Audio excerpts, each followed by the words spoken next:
La guerre froide est le nom donné à la période de fortes tensions géopolitiques durant la seconde moitié du XXe siècle, entre d'une part les États-Unis et leurs alliés constitutifs du bloc de l'Ouest, et d'autre part l'Union des républiques socialistes soviétiques, l'URSS, et ses États satellites formant le bloc de l'Est. La guerre froide s'installe progressivement à partir de la fin de la Seconde Guerre mondiale, dans les années 1945 à 1947. Et dure jusqu'à la chute des régimes communistes en Europe en 1989, rapidement suivi de la dislocation de l'URSS en décembre 1991. Les racines de la guerre froide remontent à la révolution d'octobre 1917, d'où naît en 1922 l'Union soviétique. Les relations difficiles entre l'Union soviétique et les États-Unis tiennent à la nature même de leur régime politique et des idéologies qui les sous-attendent.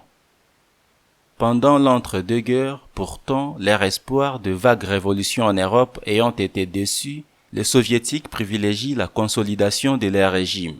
Mais, à l'issue de la Seconde Guerre mondiale, l'URSS fait partie des vainqueurs d'Allemands nazis et occupe l'essentiel de l'Europe de l'Est, qu'elle place sous son contrôle en imposant un ensemble de régimes satellites. Outre en Europe, désormais coupée en deux par les rideaux de fer, le communisme s'étend également en Asie avec la victoire des communismes en Chine.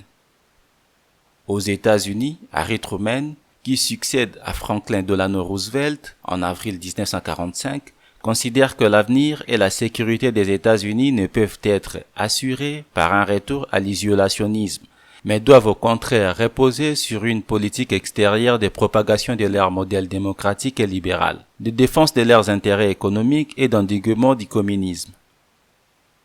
La guerre froide est multidimensionnelle, davantage portée par des différences idéologiques et politiques entre les démocraties occidentales et les régimes communistes que par des ambitions territoriales. Elle a des fortes répercussions dans tous les domaines, économiques, culturels, scientifiques ou encore sportifs et médiatiques. Elle est aussi caractérisée par la course à l'armement nucléaire, à laquelle se livrent les deux superpuissances, les États-Unis et l'Union soviétique, qui y consacrent des ressources colossales.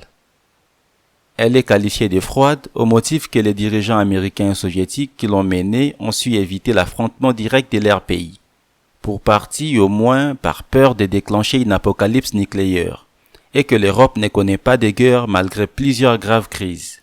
Mais sur les autres continents, notamment en Asie, des conflits ouverts font de nombreuses victimes civiles et militaires, notamment la guerre du Vietnam, la guerre de Corée, la guerre d'Indonésie, la guerre d'Afghanistan et les génocides cambodgiens totalisent environ 10 millions de morts. Dans ce contexte de bipolarisation des relations internationales et par ailleurs de décolonisation, les pays du tiers-monde tels que l'Inde, l'Égypte et la Yougoslavie forment le mouvement des non-alignés, proclamant leur neutralité et jouant sur la rivalité entre le bloc pour obtenir des concessions.